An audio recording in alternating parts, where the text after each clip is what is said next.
اعوذ باللہ من الشیطان اللعین الرجیم بسم اللہ الرحمن الرحیم الحمد لأہلہ والصلاة علی اہلہا اما بعد رجب المرجب کی 28 تاریخ آج کا دن گزر گیا اور اب جو یہ رات آئی ہے تو بیٹی اب باپ کے بغیر سوئی گی۔ ہائے فاطمہ صغرا گھر میں اکیلی رہ گئی، ہائے نانی ام سلمہ کے ساتھ، ہائے بی بی ام البنین اپنے بیٹوں کو رخصت کر چکی، مدینہ ویران ہو چکا، مدینے والے سید کا قافلہ گرمی کے مہینے میں جانب کربلا روانہ ہو چکا، مکۃ المکرمہ سے ہوتا ہوا یہ قافلہ پہنچے گا جانب کوفہ و کربلا۔ پروردگار کی بارگاہ میں التماس کرتے ہیں کہ پروردگار ہم سب کو مقصد حسینی پر چلنے کی توفیق عطا فرمائے۔ آج کی رات کی مخصوص نماز بالکل اسی انداز سے جیسے کل بیان کیا جا چکا، 12 رکعت نماز،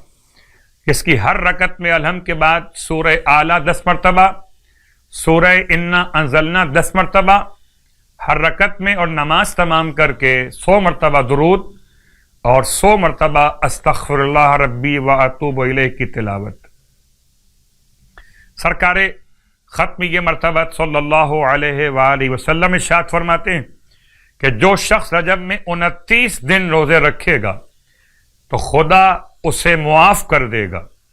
خواہ اس نے کسی ظالم کے کہنے پر تمام لوگوں کے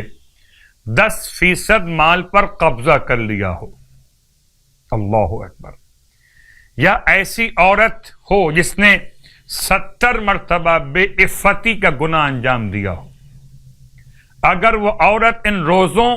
سے اللہ کی خوشنودی اور جہنم سے رہائی حاصل کرنا چاہے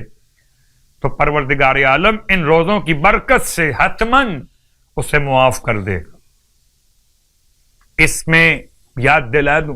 معافی تو مل جائے گی مگر لوگوں کا مال واپس بھی کرنا ہوگا۔ خدا مجھے اور آپ کو حقوق العباد کو ادا کرنے کی توفیق عطا فرمائے، لوگوں کے مظالم پر ان سے معافی طلب کرنے کی ہمت عطا فرمائے، غیبت اور برائیوں سے، تہمت کی گناہ سے ہم سب کو محفوظ فرمائے، اور ماہ رجب کے صیام اور قیام کی توفیق عطا فرمائے، آمین۔